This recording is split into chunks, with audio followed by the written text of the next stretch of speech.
Senidika, Hinabeka, Miaro, Miara, Endo, Miaro, Miara, Ejumeidia, Hinabeye, Miaro, Miara, Endo, Miaro, Miara, Obredibo, Hinabebo, Miaro, Miara, Endo, Miaro, Miara. Seni besini kwenwa miara. Seni miara. Seni besini kwenwa miara. Seni besini kwenwa miara. Obrai besini kwenwa miara. Miara, endo miara. Seni besini kwenwa miara. Seni miara, seni besini kwenwa miara.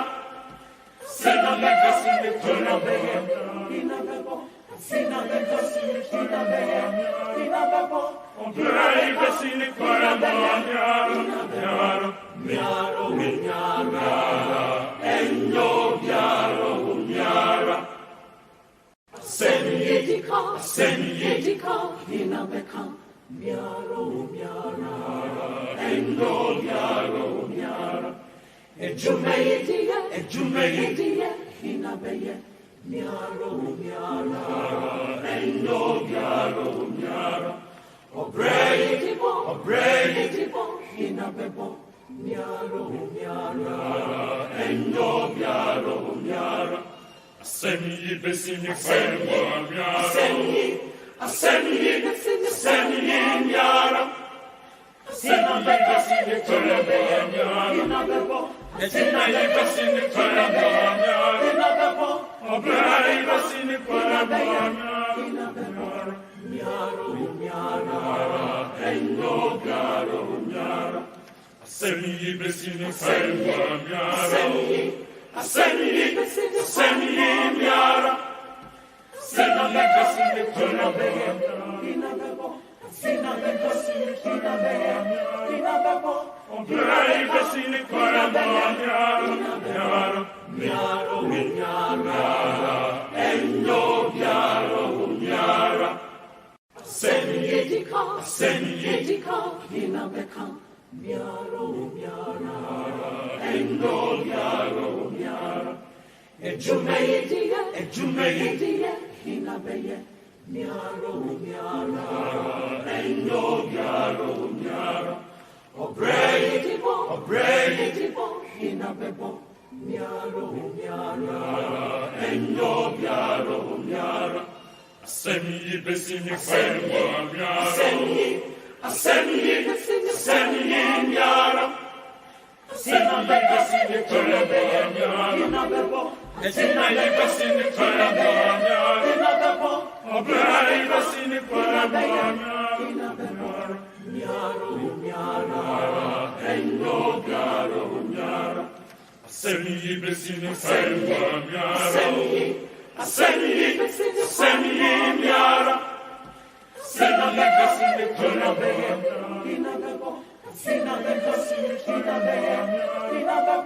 Obrai besini kwenwa miara.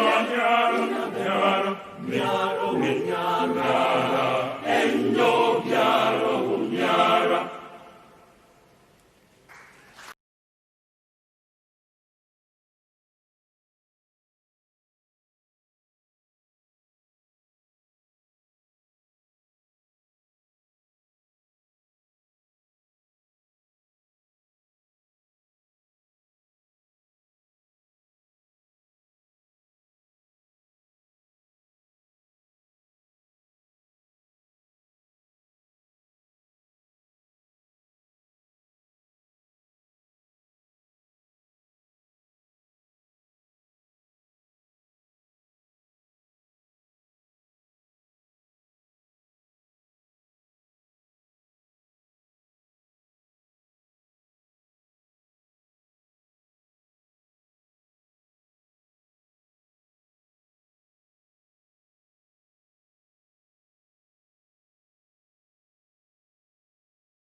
Edika, Hinabeka, Miaro, Miara, Endo, Miaro, Miara, Ejumeidia, Hinabeye, Miaro, Miara, Endo, Miaro, Miara, Obrei, Hinabebo, Miaro, Miara, Endo, Miaro, Miara, Asemi, Besini, Miara, Asemi, Miara,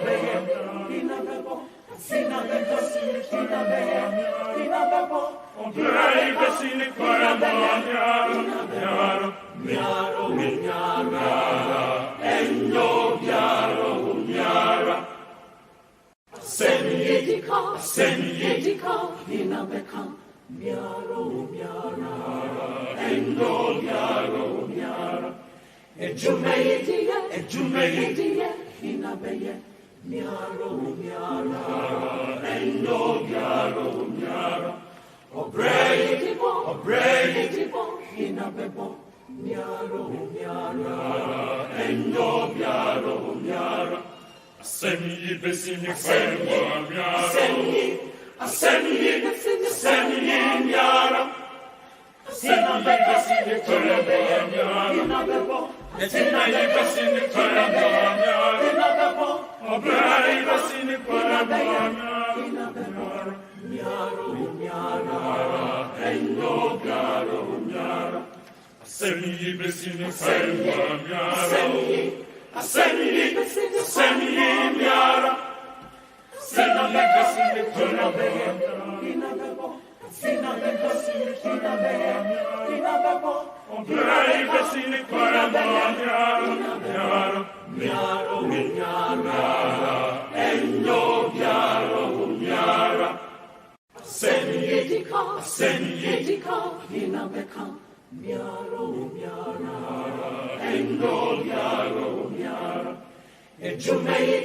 Ejumeidia, Hinabeye, Miaro, Miara, Endo, Miaro, Miara, Obrei, Hinabebo, Miaro, Miara, Endo, Miaro, Miara, Asemi, Besini, Miara, Asemi, Miara,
We deserve better.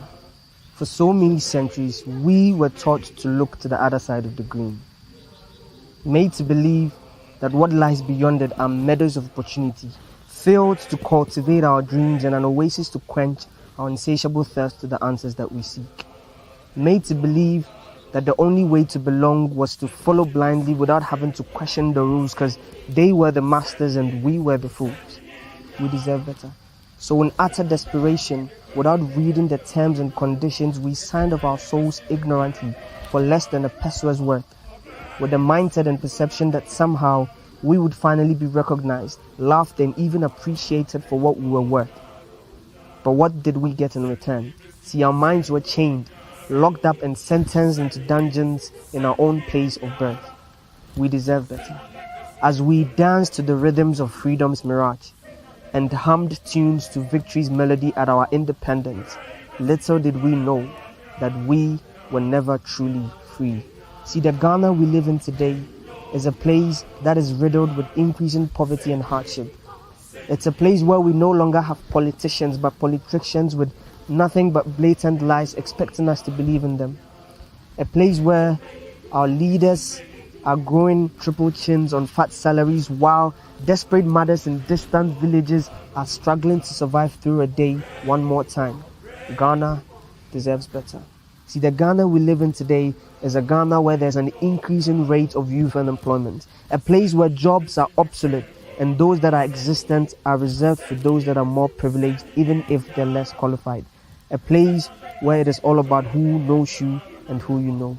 A place that is crawling with social vices because the devil, they say, finds work for the idle hands. Ghana deserves better. A place that has become synonymous with the term dumso. A place where the quality of healthcare and businesses are affected because of unreliable energy supply. A place that has become the survival of the fittest. Yet every year we celebrate independence. But are we really independent?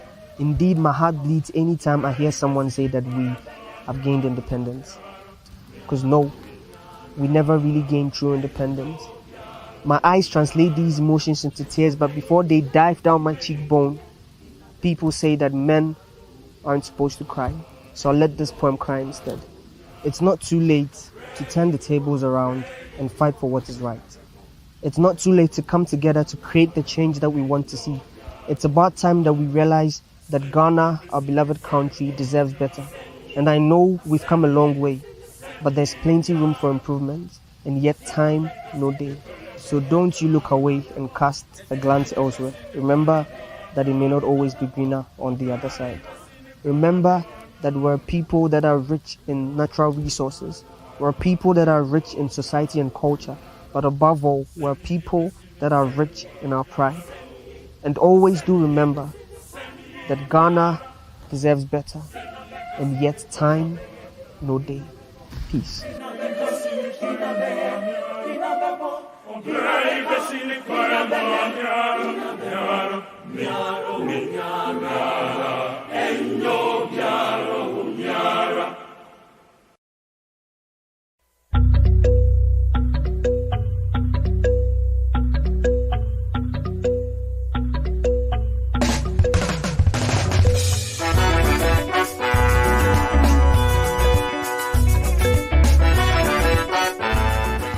Was 2020 by NDC for Baba. I have a mamus case. Oh, moon voting Maya. MPP Subaba. I will catch them with the moon voting Maya. Near was a NTS and say, Sassika Modi Mamono. Sikanka or someone facosi Lorry Quamamu or someone facosi hospitals mamu. But yeah, the mamu free say Munjina Munkodi. Okay. Ombama mo 200 cities. Mbibama wo 1,000 and I say nkofo mama 100 and I say 300 and I say 400 say munjina mun voti mai. Munim. Sa 200 no sa 100 no sa 500 no medinu in about 1 week and I say 2 weeks and I say 1 month. Also mun busa mo hu say mfa so be na om. What I say mfa so be na om because when this asika no within 1 month and I say within 2 weeks na fe die For the next 4 years, war government no obi am fa ho enye hwe. Nobody will mind you for anything. They don't care about your health, they don't care about your education, they don't care about your roads, nothing. Now so after 4 years no, umbesa back abebisa mo say first na ma 200 ODG CC adon G 400 na some voting my for another two terms and I say one term. Manamfo Ghana for or see hu say saa de na omo ye no akoy say ukọ market na akoto ponko won say uto ponko a ponko na ebe serve o enya wo na wo serve ponko no enti so mo ba sa na mo beton mo vote na sa yen to me expect say omo be serve here because omo na omo aton na e wo ye hu. They've bought us. They've literally bought our destinies. They've bought our lives. They've bought what we stand for by buying our votes. Not just here. And I was saying careful now. 2020 you come here. You be quite vote. I was saying beside who say, okay, we be ba be ma misika, we be ba be ma misika. I was saying beside who say, MPP ni NDC no. We have seen what here for the last 27 years. Cycle upon cycle upon cycle. See, MBC say, idea for the last 27 years. No, idea benefiting here now. Say, I'm benefiting here. Then come 2020 now. See, I'm voting more different. I'm voting more out. And media, I'm putting myself out there. Because say, me person the president for this country. And I'm doing it because I want to put Ghana first. And media to munchen send a move course 2020 no dear. Move vote ye. And na se ma me person me catch them. Move vote ye because I dear way I here for 27 years. Obi anya mfaso bia. And no. Madam Wasi.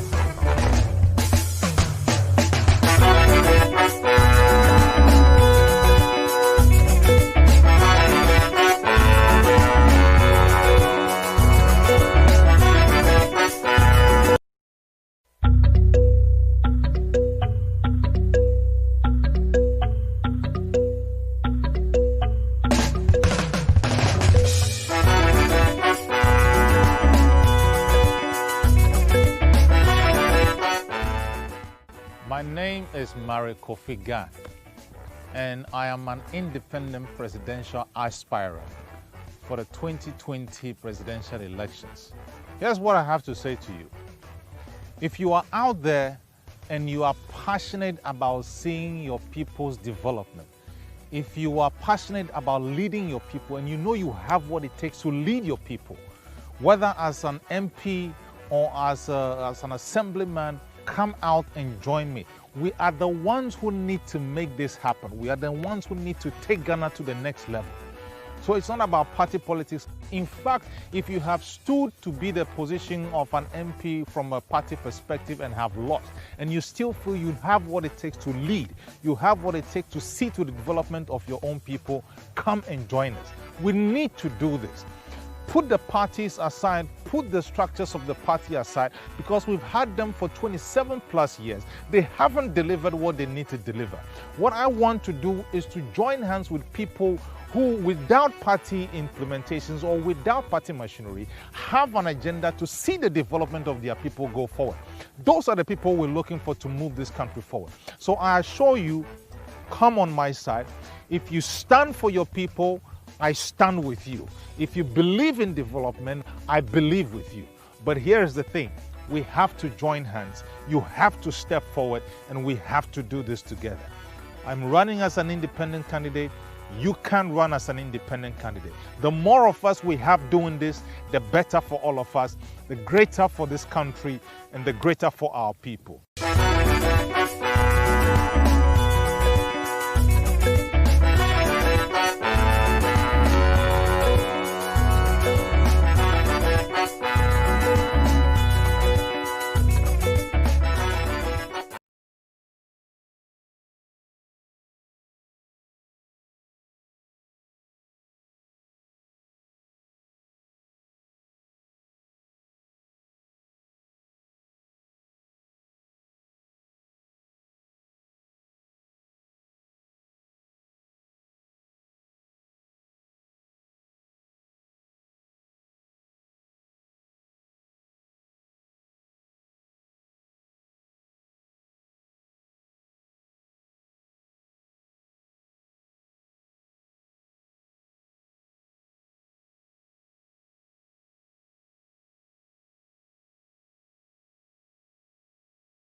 our youth are the biggest demography in our population.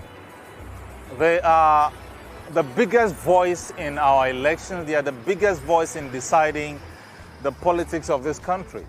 But we must begin to ask ourselves whether all the previous governments have had any major targeting of the youth so that in the long term their lives are better. Whether it's the NDC or the MPP, we have to ask this very serious question. In my view, they are not. So it bothers me when when I see youth who are following all these party elders, party mafia leaders, chasing them all over the place, trying to gain grounds with them. And I wonder, because I wonder whether the youth understand that these same big men they are following have their children in some of the best schools outside, and when they finish those schools, they will come back in this country and they will get money to start their businesses. And 10 years or 20 years down the line, these same children of these big men you are following will come around and start running the show. And where would you be? You know, I think we need to understand that this is our generation. We need leaders who understand this generation and who understand the future of this generation, and therefore who can help us get somewhere as youth of this country. And look, the truth is this: those leading us now, you know, the Ghana we have right now is the Ghana they saw as the future maybe 40, 30 years back. So the truth is they really don't have anywhere further to take us or to take you as a youth. We need to understand that, you know. So, Charlie, if you people, the way you vote for NDC, MPP sake of, you know, your papi vote for the NDC sake of, your mommy vote for MPP, that be why you two they vote. Listen, you don't go feel make your papi and your mommy, the decisions they take many years back and how it has affected them many years back. You don't go feel make them kind of decisions they affect your own life. We have an opportunity to build a new Ghana for we of this generation and move us forward in a certain direction. And until we get that done, Charlie, as for the unemployment, there we go have them. We go have them, Charlie. We for change the system. We for gather around. Guys, come and join me and let's do this together. We have to do this together. Yeah, we do have to do this together.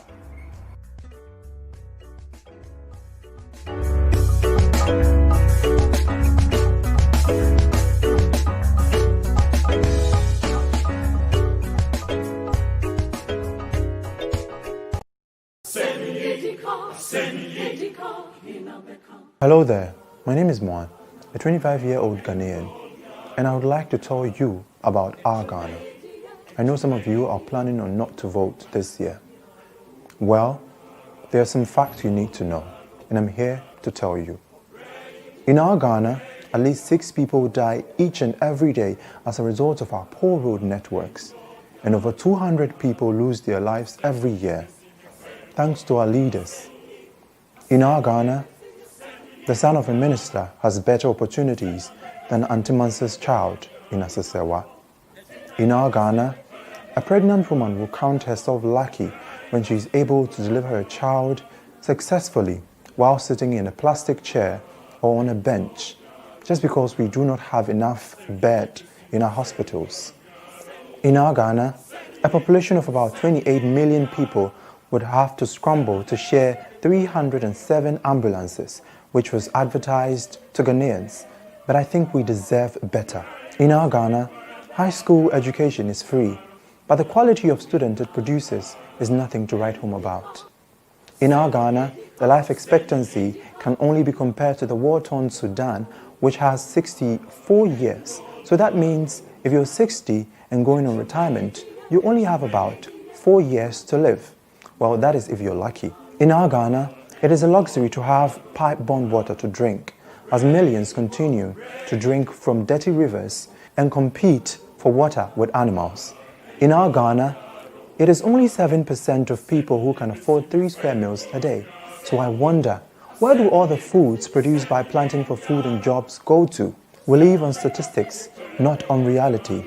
Whilst our GDP continues to increase, so they say, our unemployment rate competes and ranks even higher. In our Ghana, Hashtag Accra floods have become a yearly ritual that continues to kill hundreds every year, thanks to our poor drainage systems and choked gutters. In our Ghana, there is only two de facto political parties who take turns to seize power, to gather, loot and share. I call them ambassadors of poverty. In our Ghana, the police and state officials use the laws to protect themselves against the civilians. In our Ghana, despite the implementation of the Office of the Special Prosecutor, our country continues to maintain its score as if it was an achievement, ranking 80th of most corrupt countries according to Transparency International. In our Ghana, politicians exchange our power to make a change every 4 years with just a bag of rice, a guinea fowl, and an enema. So to you watching this, let us open up to these discussions and this year not vote for the NDC or the MPP and be deliberate and vote for Marek Kofi Gan because Ghana deserves better. Time no day.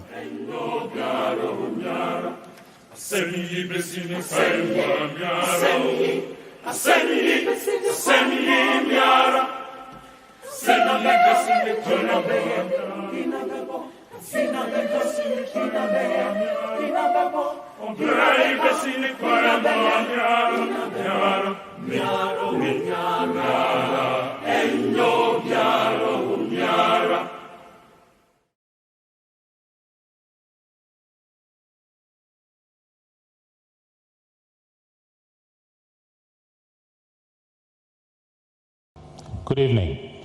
My name is Marek Kofi Gan. I'm a chartered accountant, a development expert, and a lecturer. Every Ghanaian watching this today has one of the biggest decisions to make.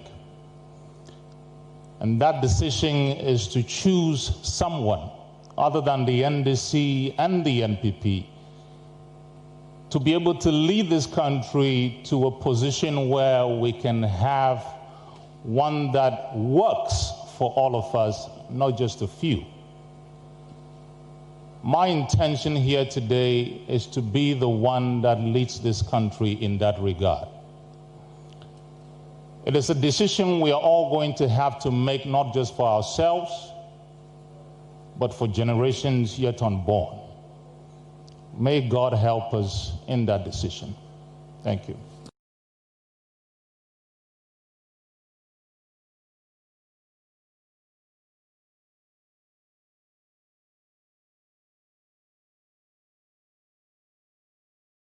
How do you move Ghana beyond aid from a slogan to a catalyst for development? That is, if you agree that indeed Ghana beyond aid is essential for a country like that.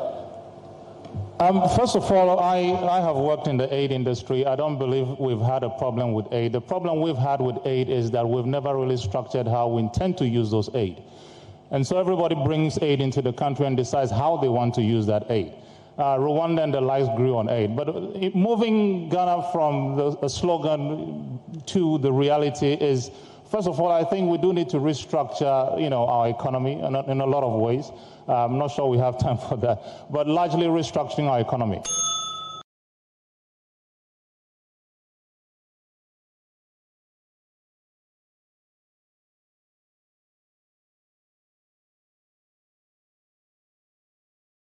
Some believe that government employment schemes often do not have corresponding value addition to the economy. So what's your assessment of state employment schemes such as JIDA, NAPCO, and others? And what different things would your government do to tackle the unemployment problem in Ghana? First of all, it is not in the business of government to be doing what private sector should be doing. It is the business of government to be ensuring that private sector is supported in order to drive employment. That is not happening, and that is what should happen. The other thing I want to say quickly is that it is government's duty is to skill up its people and then get them to the private sector to get out there and work. It is private sector that drives profit. It is private sector that will continue increasing employment. And so for me, government's duty is to ensure that if you want to skill up people, let's skill up people and let's send them to private sector to get a job done.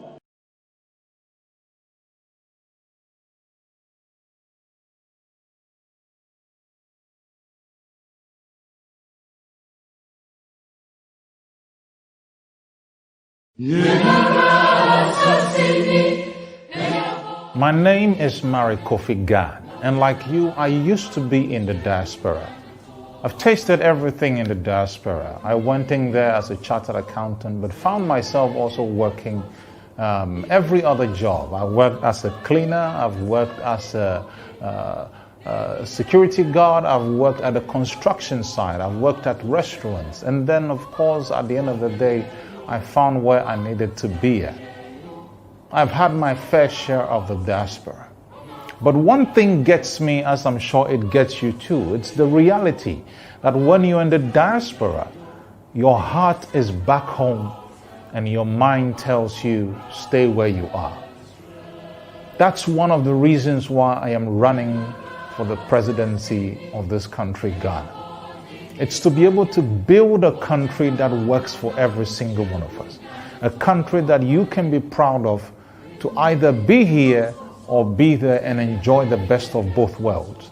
A country where you don't have to know somebody in order to come back and succeed.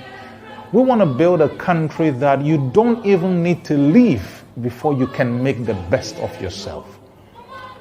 That's why I'm running for office. Unfortunately, we have to come up against people who have had years and years of piling war chests of money, some stolen even, for their campaigns.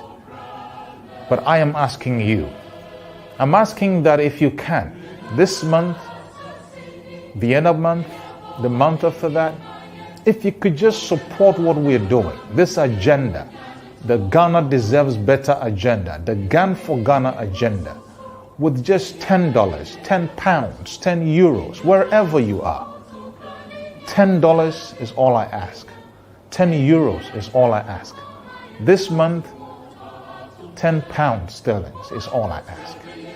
Support this agenda so we can build a Ghana that works for every single one of us, not just a few of us. This is the Ghana for Ghana campaign. Let's make a new Ghana happen. God bless you.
One of the things I am very passionate about for my term in office is to have the full constitutional review implemented. I know we've had a constitutional review, we've had a white paper that has come out of it.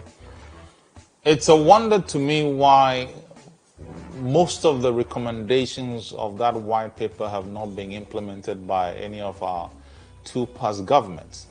It's something I'm passionate about. It's something I want to do. And I think all Ghanaians do agree that we do need to have a change in the constitution. Look, Ghanaians have come a long way since the first constitution was of the Fourth Republic was written. I think we have evolved. I think that it is about time that the constitution catches up with the evolution of Ghanaians in that regard. There are several things that the constitution review process and white paper subsequently has recommended, and things that I think that we should be passionate about getting done. Why they are not being done is a question that Ghanaians must ask of the two political parties that have run the show for the last couple of decades. There is a provisional recommendation in there that says, about 30% minimum of each gender should be represented in the public sector, employment sector. And I think that is a brilliant opportunity for us to catch up with the gender parity gap that we have, whether at the private level or at the public sector level.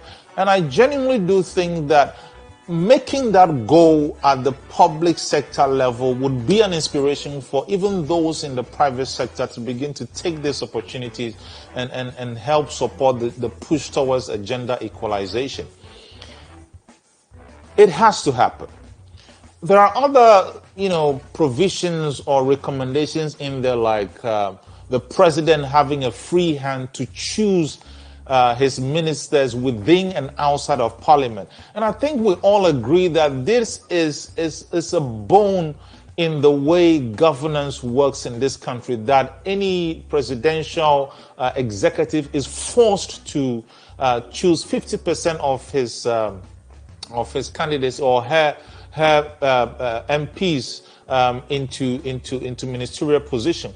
I do feel that the reasons why these were set up in the original constitutions have outlasted themselves. They need to be changed. We're in a new dispensation, and these changes are required and very necessary.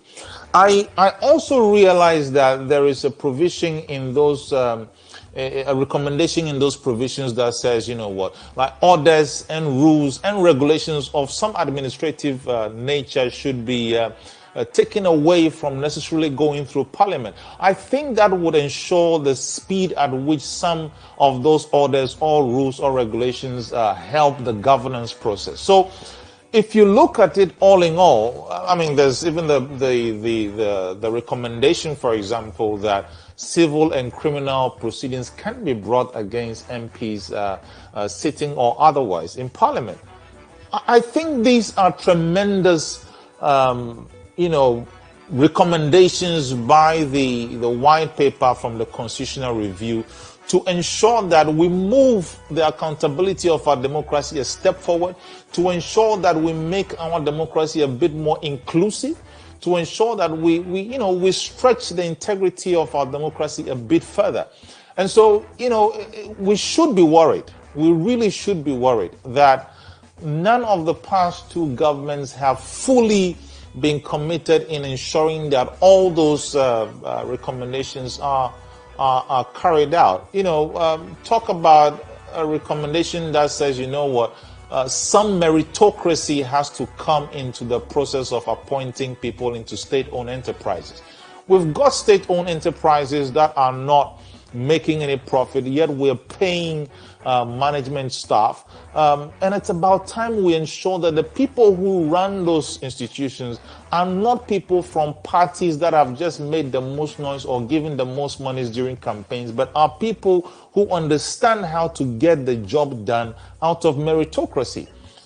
The recommendations make that. And why we don't want to do that is a question we should all ask. There are recommendations for expanding the Criminal Act so that, the scope for corruption and its definition within our laws are bigger than they currently are. And we say we want to deal with corruption, So I am for the constitutional reviews. I think there are several requirements in there that will make our democracy a lot more stronger, a lot more meritocratic, a lot more ensuring that we have integrity in our leaderships. And for every reason that there possibly can be, I support the changing and amendments to our constitution. And I know every Ghanaian does that too. So that's where I stand. If you believe the same with me, I think you should join me on this journey and let's make that change happen. I stand for constitutional reviews.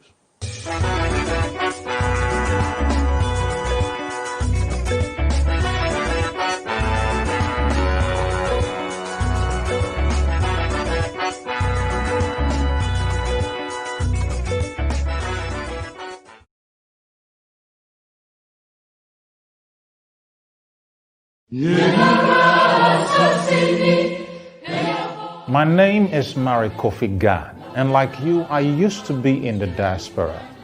I've tasted everything in the diaspora. I went in there as a chartered accountant, but found myself also working every other job. I worked as a cleaner, I've worked as a security guard, I've worked at the construction site, I've worked at restaurants, and then of course at the end of the day, I found where I needed to be at. I've had my fair share of the diaspora. But one thing gets me, as I'm sure it gets you too, it's the reality that when you're in the diaspora, your heart is back home and your mind tells you, stay where you are. That's one of the reasons why I am running for the presidency of this country, Ghana. It's to be able to build a country that works for every single one of us. A country that you can be proud of, to either be here or be there and enjoy the best of both worlds. A country where you don't have to know somebody in order to come back and succeed. We want to build a country that you don't even need to leave before you can make the best of yourself. That's why I'm running for office. Unfortunately, we have to come up against people who have had years and years of piling war chests of money, some stolen even, for their campaigns. But I am asking you, I'm asking that if you can, this month, the end of month, the month after that, if you could just support what we're doing, this agenda, the Ghana Deserves Better agenda, the Ghana for Ghana agenda, with just $10, 10 pounds, 10 euros, wherever you are. $10 is all I ask. 10 euros is all I ask. This month, 10 pounds sterling is all I ask. Support this agenda so we can build a Ghana that works for every single one of us, not just a few of us. This is a Ghana for Ghana campaign. Let's make a new Ghana happen. God bless you.